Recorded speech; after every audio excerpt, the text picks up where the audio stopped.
Salve, salve, galera! Bem-vindos a mais um Poder Global, né? Eu sou o Lucas Uma de Castro, professor de História, escritor do Brasil Cão, sempre fazendo a minha merchandising, né? Do meu livro publicado, né?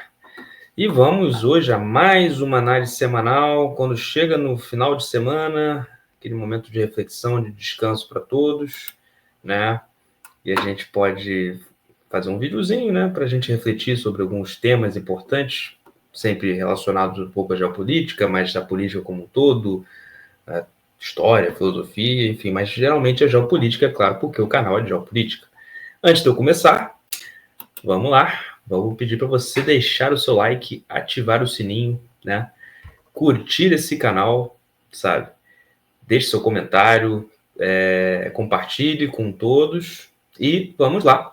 Vamos começar aqui a falar sobre a nossa análise semanal de hoje, né? 21 análises semanais, rapaz. Bastante análise semanal. E vamos nessa.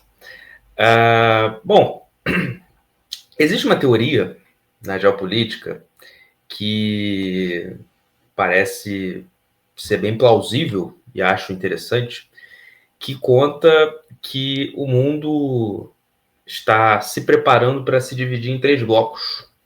Três blocos esses fundamentais, ou seja, a gente teve na Guerra Fria o mundo dividido em dois, Estados Unidos e União Soviética, e nesse momento, né, que o mundo hoje não é mais unipolar, com certeza, há uma divisão entre Estados Unidos e China, que é muito gritante, mas há a teoria de que o mundo seria dividido em três eras, três partes, né?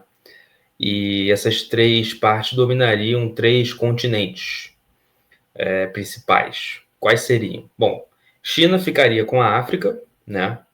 E todos os seus minerais raros, embora sempre haja uma contradição nessa história, né?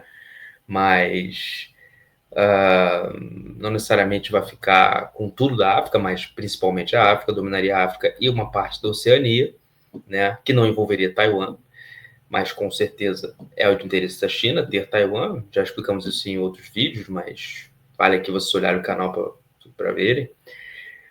Rússia ficaria com o Oriente Médio e Irã. Eu já até falei sobre essa teoria, né, dos três. Rússia ficaria com o Oriente Médio e o Irã, no caso, e também o leste europeu, né? Principalmente Rússia e Irã, o Oriente Médio e leste europeu, principalmente a Rússia, que sustenta, né, o Irã. E os Estados Unidos ficaria com as Américas e principalmente uma parte da Europa, ou seja, o ocidente da Europa, que a Europa é essa, França, Inglaterra, enfim, dominaria como um todo. E quando a gente fala ficaria, né, não é tipo pertenceria, pelo menos não na prática, mas fariam esses locais que eu falei serem dependentes economicamente, culturalmente, politicamente, etc, etc. Isso faz bastante sentido. Pelo menos não sei se isso é acordado ou não é acordado entre as grandes potências. Dizem que há esse acordo entre Trump, Putin para a Rússia, Trump para os Estados Unidos e Xi Jinping para a China. Mas faz sentido que as disputas que os três têm, né? E, claro, você tem também outras situações envolvendo, mas faz sentido que o interesse maior sejam essas três partes. Por quê? Porque são partes que têm aquilo que a gente fala dos minerais raros, que envolvem urânio, envolve bauxita, envolve vários outros minerais raros. E os minerais raros serão, como já falamos em outra live, a corrida do futuro, né? Será a corrida da tecnologia, da inteligência artificial. A China domina hoje boa parte da África, realmente, né?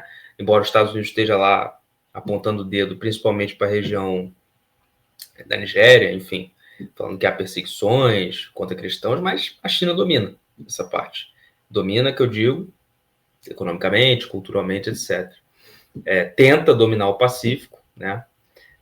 A Rússia está em guerra com a Ucrânia, mas tem boa parte do Oriente Médio com ela, embora tenha ali enfraquecido. Se enfraqueceu com o Irã enfraquecido? O Irã não está totalmente enfraquecido, né? A gente vai, inclusive, fazer lives sobre isso para frente. Mas o Irã ainda continua, né, bastante forte militarmente, mas se deu uma enfraquecida devido à guerra com Israel. Mas a Turquia mesmo, que está dominando, está ocupando o espaço, e é aquilo que Nietzsche ensina, você ganha aquilo que você ocupa espaço, a Turquia é muito ligada ao Putin. Então, de fato, a Rússia, né, ainda tem uma grande influência no Oriente Médio. Síria também, lá, tudo bem, saiu Bashar al-Assad, entrou o cara da Turquia, mas é muito ligado a ele. E os portos de água quente da Síria, que é muito interessante para o Putin, continuam sendo dele. E agora a gente vê os Estados Unidos, né, com um olhar fixo, principalmente na América do Sul e na América Latina como um todo. Não é à toa. Nós falamos sobre interesses minerais raros e tudo mais, está tudo bem explicado. Mas o ponto aqui é interessante. A Rússia e China são aliadas contra o Ocidente como um todo, né? O Rússia e China tem o interesse de mudar o padrão dólar, de mudar, não vou dizer valores totalmente, mas mudar alguns valores cristãos também do Ocidente. A Rússia tem uma visão do cristianismo, por exemplo, muito diferente do cristianismo ocidental. Tem uma tentativa de reescrever. Vamos dar uma nova ordem mundial. Eu não gosto muito dessa palavra, porque eu acho ela meio escatológica, meio teoria da conspiração, mas de fato tem esse interesse. Mas são aliados até a página 5, né? Embora a Rússia e a China, neste momento, na briga com o Ocidente, sejam aliados, ambas têm os seus interesses esses diferentes, né? China com Taiwan, Rússia com Ucrânia, etc, etc. E os Estados Unidos, né, têm total interesse nas Américas, pelo menos essa administração Trump mostra isso. Porque, repito, um dos motivos, minerais raros, mas não só isso. Localização, enfim, a América Latina é um continente que teve o mérito de preservar sua biodiversidade, principalmente o nosso país. É um mérito isso, porque a Europa devastou. E a gente preservou, de alguma forma preservou. Aos trancos e barrancos, cometemos erros, mas nós preservamos. Isso é um dos motivos, e meio ambiente também será a pauta desse canal mais para frente, em alguma live, faremos isso também. Mas isso é um dos motivos que eu acho um absurdo que o europeu comece a cagar a regra em relação à Amazônia. Tipo, os caras nunca respeitaram o meio ambiente. Eles devastaram a floresta deles e nós preservamos o máximo. Nós cometemos erros, mas peraí, amigo, baixa a bolinha, né? Você não é exemplo, entendeu? Mas é claro que isso tem criado alguns problemas, porque é óbvio que se dependesse dos três, isso eu acredito que seria totalmente possível. Mas, como é que ficam os outros na história? Será que a Europa aceita ser dominada pela Rússia? Evidentemente que não. Principalmente Polônia. Polônia está se militarizando, a Alemanha está se militarizando. Falamos isso em outra live. Japão aceita no Pacífico ser dominado pela China? Óbvio que não. Japão, inclusive, tem uma rixa histórica com a China. Entendeu?